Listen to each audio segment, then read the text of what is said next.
Hola, buenas tardes. Estamos en la clase de Derecho Mercantil y antes de iniciar la clase vamos a esperar unos minutitos para darle.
Buenas tardes, vamos a iniciar con la clase.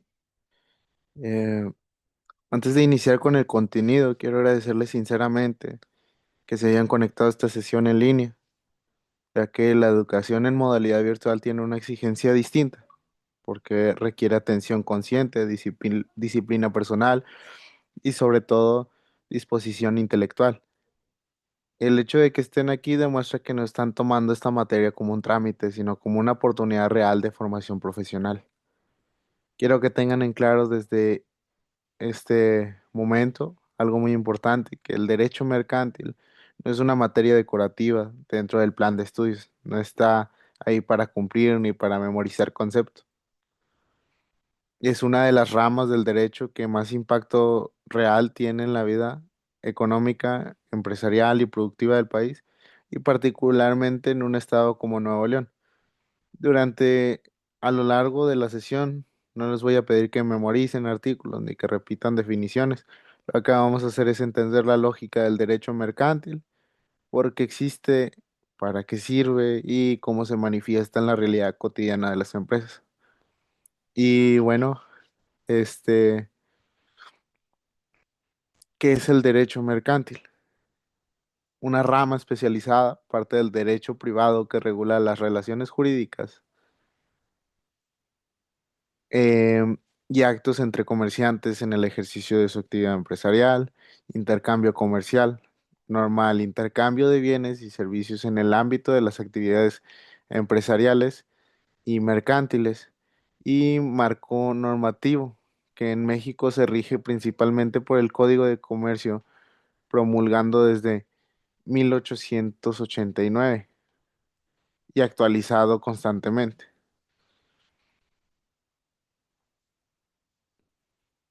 Ah, no estamos hablando simplemente de derecho aplicado a los negocios. Esa es una definición muy pobre y además incompleta. El derecho mercantil, como ya lo dijimos, es una rama especializada del derecho privado. Y aquí vale la pena detenernos un momento, ya que el derecho privado regula relaciones entre particularidades, es decir, entre personas que se encuentran en un plano de igualdad jurídica, pero no todas las relaciones privadas son iguales. No es lo mismo una relación familiar, un contrato de arrendamiento para vivienda o una compra-venta ocasional que una relación surgida dentro de una actividad empresarial organizada. El comercio tiene una lógica propia que tiene tiempos distintos, riesgos distintos, volúmenes distintos y consecuencias mucho más amplias. Por eso históricamente el derecho civil resultó insuficiente para regularlo, y aquí es donde nace el derecho mercantil, como una respuesta jurídica a la necesidad de regular actos repetidos, profesionales y organizados, cuyo objetivo principal es la circulación de bienes y servicios como fines económicos. El derecho mercantil regula las relaciones jurídicas y los actos entre comerciantes, porque es importante entender qué significa esto en la práctica. Un comerciante no es solo alguien que vende algo. Un comerciante es una persona física o moral que hace el comercio su actividad habitual, que participa de manera constante en el mercado y que asume riesgos económicos de forma profesional. Pensemos en un ejemplo sencillo, pero muy ilustrativo. Una persona compra un refrigerador para su casa. Ese acto es civil, está regulado por el derecho civil. Ahora pensemos en una empresa que compra 100 refrigeradores para revenderlos en distintas sucursales. Ese acto ya no es civil, es mercantil. ¿Por qué? Porque existe una finalidad de lucro, una organización empresarial y una repetición sistemática del acto. El derecho mercantil norma ese intercambio, pero no se queda ahí. Regula también cómo se financian las empresas, cómo se organizan, cómo contratan, cómo se asocian, cómo responden frente a terceros y cómo resuelven los conflictos derivados de su actividad. El derecho mercantil no regula personas, regula actividades económicas y organizadas. Y esto lo vuelve profundamente dinámico. Otro elemento clave es que el derecho mercantil no surge desde el escritorio del legislador, sino desde la práctica. El comercio existió antes de que la ley, los comerciantes empezaran a intercambiar bienes, a generar acuerdos, a crear usos y prácticas, y después el derecho tuvo que intervenir para darles orden y certeza. En México este sistema tiene como columna vertebral el Código de Comercio, promulgado originalmente en 1889. Y aquí quiero aclarar algo importante porque suele haber un malentendido: que el Código de Comercio sea antiguo no significa que esté desfasado, significa que una estructura jurídica sólida que ha sido actualizada constantemente para adaptarse a nuevas realidades como el comercio electrónico, operaciones financieras modernas, sociedades complejas, comercio internacional. El Código de Comercio, junto con leyes especiales como la Ley General de Sociedades Mercantiles, forma el marco normativo que permite que las empresas operen con certeza jurídica. Probablemente tendríamos como comercio, sí, pero sería inseguro, informal y altamente riesgoso. La inversión se retraería y el crecimiento sería muy limitado. Por eso el derecho mercantil no es solo una materia jurídica, es una herramienta de desarrollo económico. Y con esta idea quiero cerrar este primer tema: que entender el derecho mercantil es entender cómo el derecho se pone al servicio de la actividad, no cómo crea condiciones para que el comercio no solo exista, sino que crezca de forma ordenada y sostenible.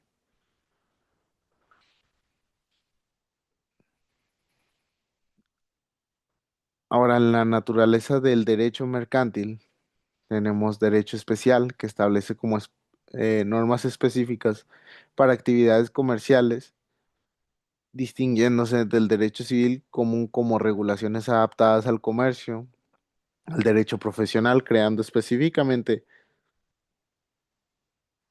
para resolver conflictos propios del ejercicio del comercio y la gestión empresarial moderna, y el derecho consuetudinario fundamentado en costumbres mercantiles y comerciales reconocidos por la práctica reiterada en el sector, y el derecho progresivo, internacionalizado y constante evolución, adaptándose a la globalización y las transformaciones económicas. Quiero que ahora demos un paso más profundo. Y en el tema anterior respondimos que el derecho mercantil, en este momento vamos a responder algo todavía más importante. ¿Qué tipo de derecho es y por qué y cómo funciona? Porque entender la naturaleza del derecho mercantil es lo que va a permitir aplicarlo correctamente en la vida profesional y no solo repetir definiciones o en un examen. El derecho mercantil como derecho especial. Primero, el derecho mercantil es un derecho especial. Esto significa que no niega ni elimina el derecho civil, sino que separa de él cuando la actividad económica lo exige. El derecho civil es el derecho común, el punto de partida, pero cuando una relación jurídica se vuelve comercial, ese derecho común deja de ser insuficiente.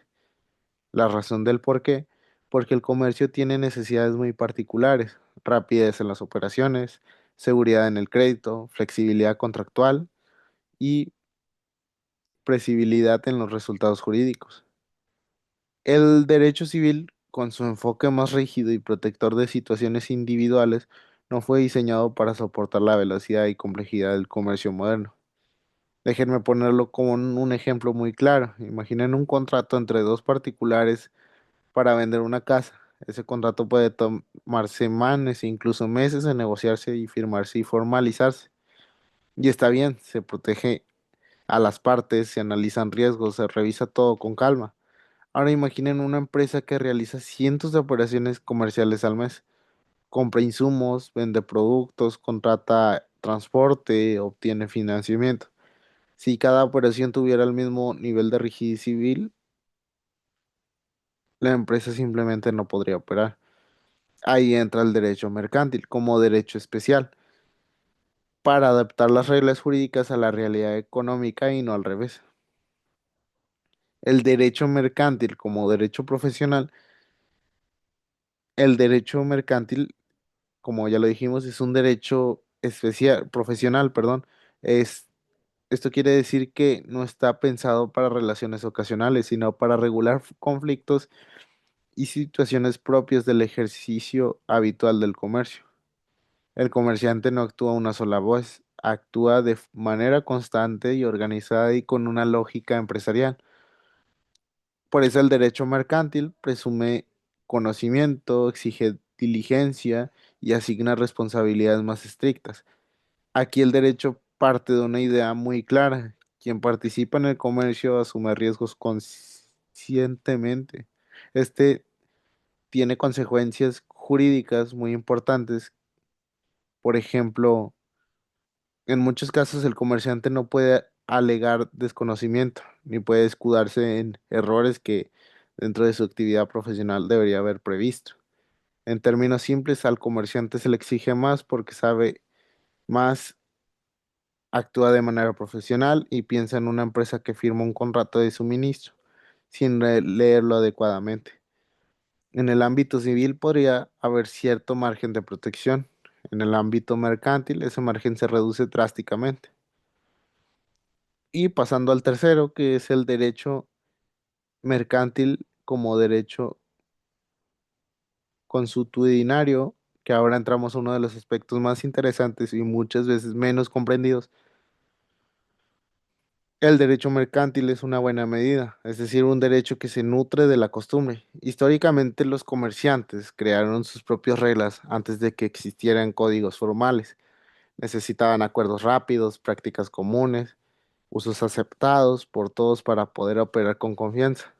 Esas prácticas, cuando se repiten de manera constante, uniforme y aceptada, requieren valor jurídico. Esto explica por qué en muchos sectores económicos existen cláusulas estándar, prácticas contractuales comunes o formas habituales de operar que no están escritas en la ley, pero que todos reconocen como válidas. En Nuevo León esto es muy evidente. Pensemos en sectores como el manufacturero, el logístico o el de distribución industrial. Muchas relaciones comerciales se rigen por usos del sector y el derecho mercantil los reconoce siempre que no contradigan la ley. Aquí quiero que reflexionen en algo importante. El derecho mercantil observa la realidad económica y luego la incorpora al sistema jurídico. No impone reglas desde arriba sin entender cómo funciona el comercio. El derecho mercantil como derecho progresivo e internacionalizado. Finalmente, el derecho mercantil es un derecho progresivo. Esto significa que no puede quedarse estático. El comercio cambia constantemente y el derecho que lo regula debe cambiar con él. Hoy hablamos de comercio electrónico, contratos digitales, cadenas globales de suministro, tratados internacionales y operaciones fronterizas.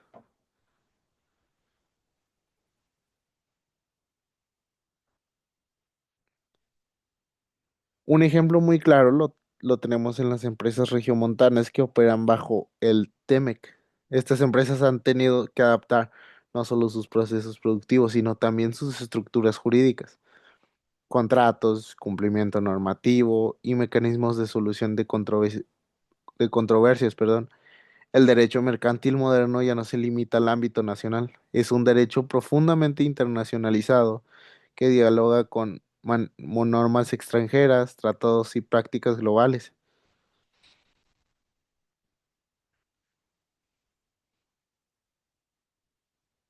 Entonces, cuando hablamos de la naturaleza del derecho mercantil, hablamos de un derecho especial, profesional, consuetudinario y progresivo. Un derecho diseñado para acompañar al comercio, no para obstaculizarlo. Con esta base conceptual sólida, ahora estamos listos para responder una pregunta todavía más práctica. ¿De dónde salen exactamente las normas mercantiles y cómo se aplican en la realidad? Eso nos lleva directamente al siguiente tema, que viene siendo fuentes del derecho mercantil. La legislación positiva, Código de Comercio, Ley de Sociedades Mercantiles, Ley de los Títulos y Operaciones de Crédito, y la costumbre mercantil, que son prácticas reiteradas en el comercio, no escritas pero reconocidas legalmente como vinculantes. Y jurisprudencia, interpretaciones obligatorias emitidas por tribunales federales y locales, principios generales aplicados suplementariamente cuando no existe norma específica y aplicable al caso. Hasta ahora ya entendimos qué es el derecho mercantil y qué tipo de derechos es. El siguiente paso lógico es responder una pregunta fundamental para cualquier jurista y sobre todo para cualquier profesional que opera en el mundo empresarial. ¿De dónde salen las reglas del derecho mercantil y en qué orden se aplican? Porque en la práctica muchos conflictos se surgen por mala fe, sino por desconocimiento de la fuente correcta que debe aplicarse. La primera es la legislación positiva como fuente principal. La primera fuente y la más importante del derecho mercantil en México es la legislación positiva. Aquí encontramos el Código de Comercio, la Ley General de Sociedades Mercantiles, la Ley de Títulos y Operaciones de Crédito, entre otras leyes especiales. Estas normas no son opcionales, son obligatorias y constituyen el punto de partida para resolver cualquier conflicto mercantil. Es importante entender que en materia mercantil la ley escrita tiene prioridad absoluta. Antes de preguntarnos cómo se hace en la práctica, primero debemos preguntarnos qué dice la ley.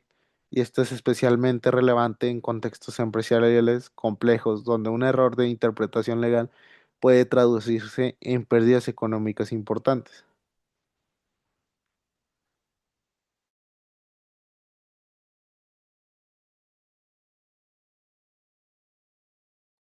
La costumbre mercantil.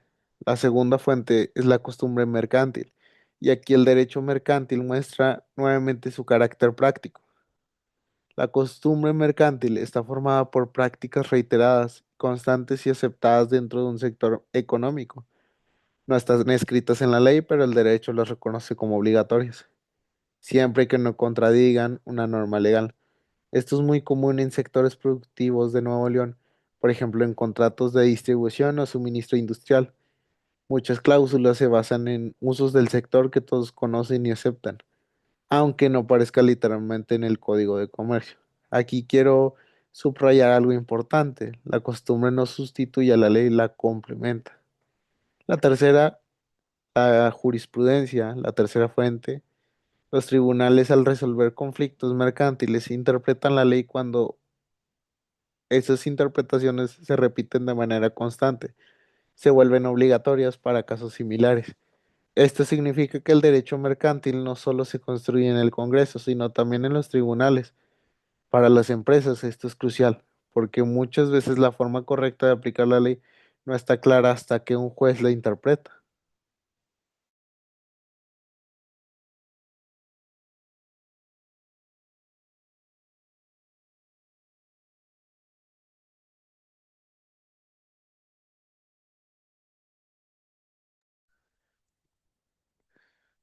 L- Pasemos a la cuarta, que viene siendo los principios generales del derecho. Finalmente, cuando no existe una norma clara ni una costumbre aplicable, están los principios generales del derecho.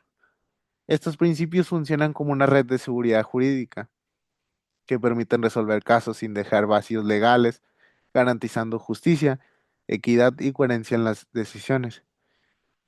Entonces, las fuentes del derecho mercantil se aplican en orden jerárquico, que viene siendo la ley escrita, costumbre mercantil, jurisprudencia y los principios generales. Este orden no es teórico, es práctico y entenderlo evita errores graves en la toma de decisiones empresariales.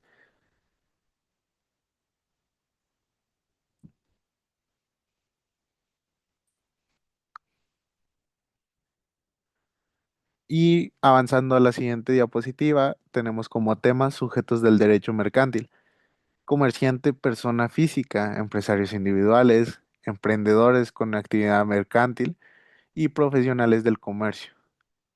En la otra, comerciante, persona moral, sociedades anónimas, sociedades de responsabilidad limitada y sociedades en comandita. Otros sujetos mercantiles, sociedades corporativas, asociaciones con actividad comercial y sucursales extranjeras. Hasta ahora hemos hablado del derecho mercantil como sistema, que es cómo funciona y de dónde surgen sus normas. Ahora toca algo fundamental y muy práctico. ¿A quiénes se les aplica el derecho mercantil? Es decir, ¿quiénes son los sujetos que entran en régimen jurídico especial? Porque no todas las personas ni todas las organizaciones están automáticamente sujetas al derecho mercantil. Esto depende del tipo de actividad que realizan, no solo de quiénes son. El comerciante como sujeto central es aquel que no rompe un error muy común. Es ser comerciante no depende del nombre que tenga una persona, sino de la actividad que realiza de forma habitual. El derecho mercantil no pregunta primero quién eres, sino qué haces. Por eso, una persona puede ser comerciante aunque no se autodenomine empresario y puede no serlo aunque tenga una empresa de nombre. El comerciante persona física, el primer gran grupo es el comerciante persona física. Aquí entran empresarios individuales, como ya los mencionamos, emprendedores, profesionistas del comercio, personas que realizan actos mercantiles de manera constante y organizada. No se trata de alguien que vende algo de forma aislada, se trata de alguien que hace el comercio su actividad habitual, asumiendo riesgos económicos y actuando con lógica empresarial. Un ejemplo, una persona que abre un negocio, compra mercancía para revenderla, celebra contratos con proveedores y clientes y obtiene ingresos de esa actividad, es comerciante aunque sea una sola persona.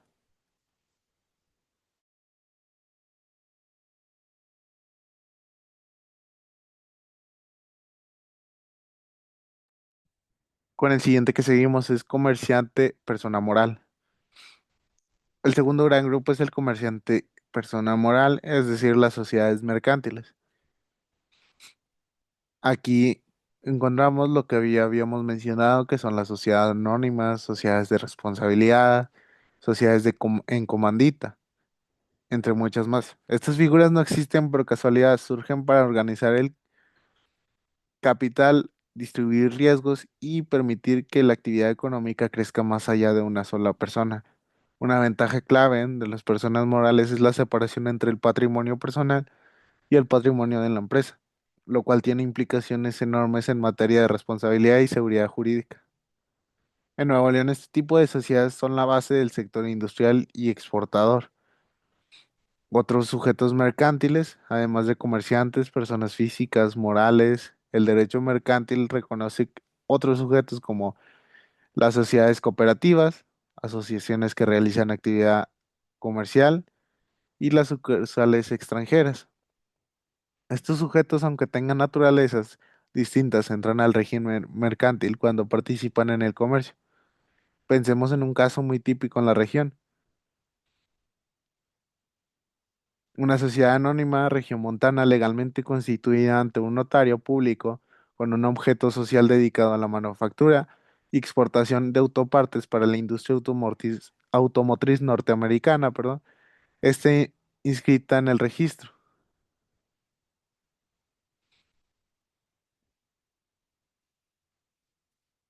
En el registro público de comercio de Nuevo León, celebra contratos de suministro, exporta productos y recibe pagos internacionales.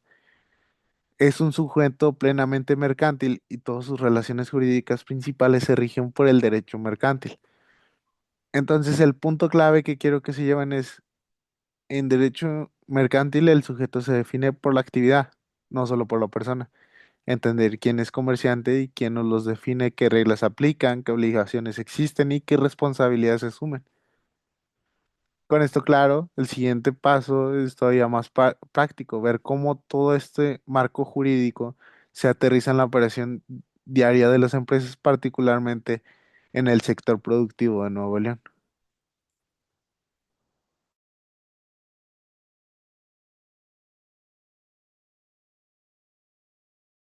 A continuación tenemos el siguiente tema, que es aplicación práctica en el sector productivo de Nuevo León.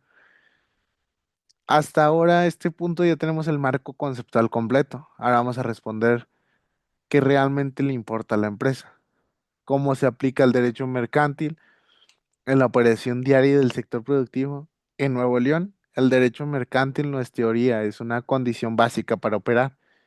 El primero, que es el registro público de comercio. Toda empresa que quiera operar legalmente debe inscribir su acta constitutiva y sus modificaciones sin este registro. La empresa no existe jurídicamente frente a terceros, lo cual limita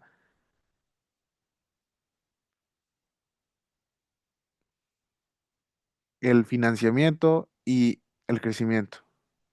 Esto no es un trámite administrativo menor, es un acto que da vida legal a la empresa. El segundo son las obligaciones mercantiles. Las empresas mercantiles adquieren obligaciones claras, llevar a contabilidad conforme a normas de información financiera, conservar correspondencia mercantil y cumplir con reglas de publicidad comercial.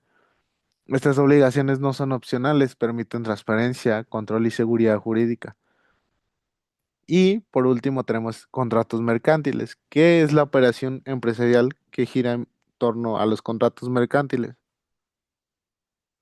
En el ecosistema regiomontano destacan compraventa, suministro, distribución, franquicia y comisión mercantil. Un contrato bien estructurado previene conflictos, no solo los resuelve. Un ejemplo, pensemos en una empresa industrial de Monterrey que desarrolló un modelo de negocio exitoso y decidió expandirse mediante franquicias. Gracias a contratos mercantiles, logró replicar su operación en 15 estados sin perder control legal ni operativo. En Nuevo León, el derecho mercantil es parte de la infraestructura empresarial. Quien lo domina opera con ventaja y quien lo ignora asume riesgos innecesarios. Con este claro, con esto está claro que no nos falta un punto clave para cerrar el marco conceptual. Distinguir correctamente entre actos mercantiles y actos civiles.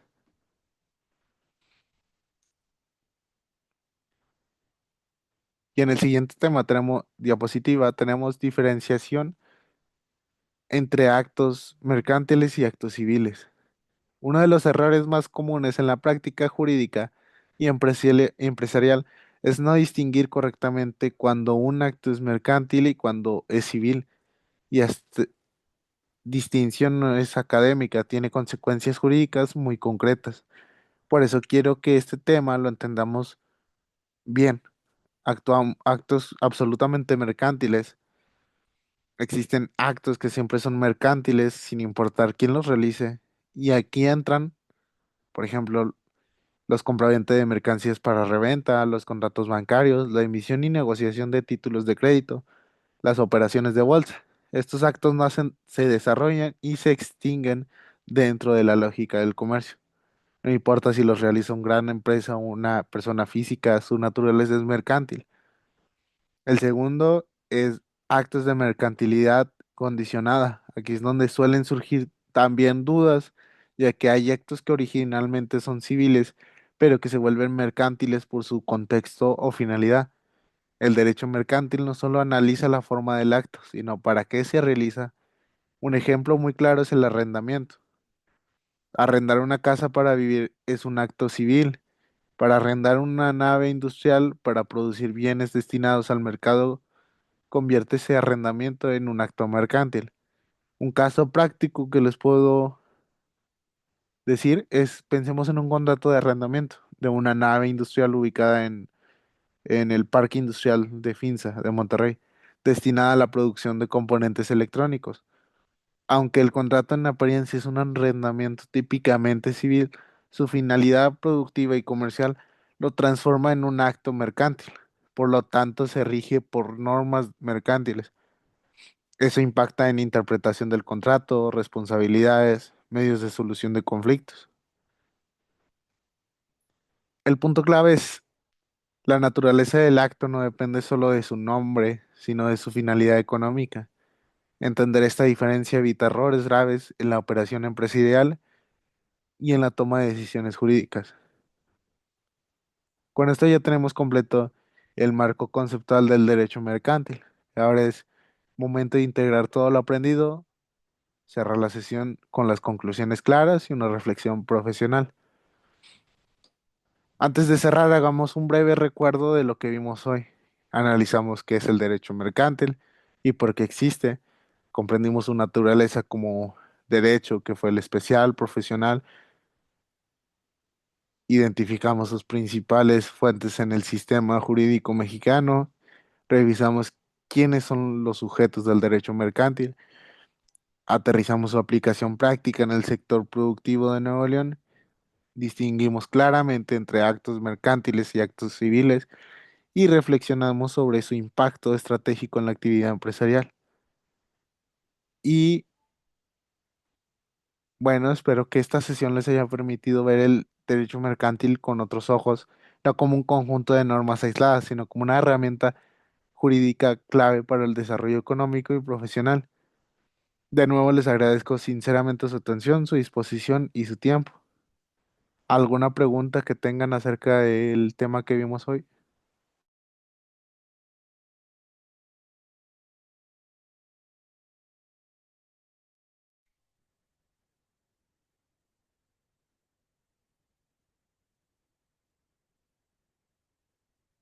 ¿Qué hace que el contrato previene los conflictos?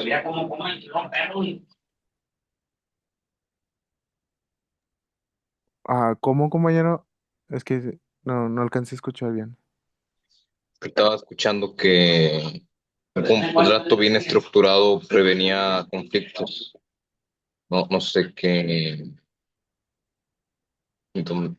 cómo, a qué se refería.